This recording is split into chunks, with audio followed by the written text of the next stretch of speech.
Hi friends, welcome to സാക്ഷി kitchen. ഇന്നത്തെ video cast iron seasoning ചെയ്യുന്നതാണ്. അതെങ്ങനെയെന്ന് നോക്കാം. ഞാനിവിടെ കാസ്റ്റ് അയണിൻ്റെ സ്കില്ലറ്റ് പാൻ വാങ്ങിയിട്ടുണ്ട്.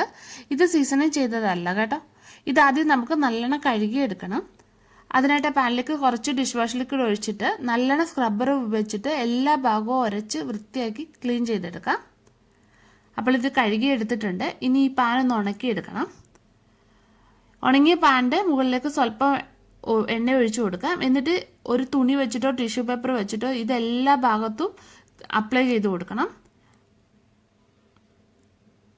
ഇനി ഈ സ്കില്ലറ്റ് പാൻ നമുക്ക് ഗ്യാസിൽ വെച്ച് ചൂടാക്കാം.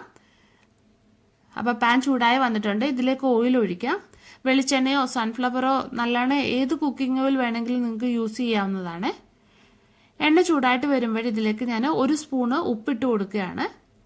ഈ ഉപ്പിനി എല്ലാ ഭാഗത്തും ആക്കി കൊടുക്കണം. ഒരു ബ്രഷ് വെച്ചിട്ട് ഇതിൻ്റെ എല്ലാ ഭാഗത്തും ആക്കി കൊടുക്കുക. 10 മിനിറ്റ് ഇങ്ങനെ ചെയ്യുക കേട്ടോ. ഇനി ഇതിൻ്റെ ഫ്ലെയിം ഓഫ് ചെയ്യുക. ഇനി ഇത് നല്ലോണം തണുത്തതിന് ശേഷം ഡിഷ് വാഷ് ലിക്വിഡ് ഉപയോഗിച്ചിട്ട് സ്ക്രബ്ബർ ഉപയോഗിച്ചിട്ട് ഒന്നുകൂടെ ഒന്ന് വൃത്തിയാക്കി എടുക്കാം. ഇത് അങ്ങനെ ഞാൻ വൃത്തിയാക്കി എടുത്തതാണ്. ഇതിനി നമ്മൾ ഒന്ന് ചൂടാക്കി എടുക്കാം. അപ്പോൾ പാൻ ചൂടായി വന്നിട്ടുണ്ട്. ഇനി ഇതിലേക്ക് കുറച്ച് എണ്ണ ഒഴിച്ചു കൊടുക്കാം.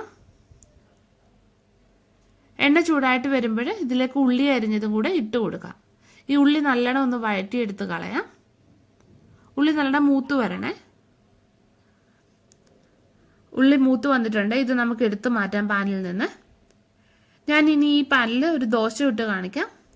അപ്പോൾ ഇഡ്ഡലി മാവാണ് ഞാൻ എടുത്തിരിക്കുന്നത്. ഇനി ഇത് ഇളക്കി നോക്കാം വരുന്നുണ്ടോയെന്ന്. പെട്ടെന്ന് തന്നെ ഇളകി വന്നിട്ടുണ്ട്. അപ്പം ഞാൻ കാസ്റ്റ് അയൺ ഇത് സീസണിങ് ചെയ്തെടുത്തിട്ടുണ്ട്. നിങ്ങളിങ്ങനെ ചെയ്ത് നോക്കുക കേട്ടോ. പെട്ടെന്ന് നമുക്ക് സീസൺ ചെയ്തെടുക്കാൻ പറ്റും. പിന്നെ നമ്മളിത് കൂടുതൽ യൂസ് ചെയ്യുമ്പോഴത്തേക്കിന് നല്ലൊരു കളറും വരും. ബ്ലാക്ക് കളർ ഇതിന് വരുവേ.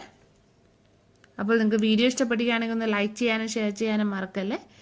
വീണ്ടും നമുക്ക് മറ്റൊരു നല്ല വീഡിയോ ആയിട്ട് കാണാം.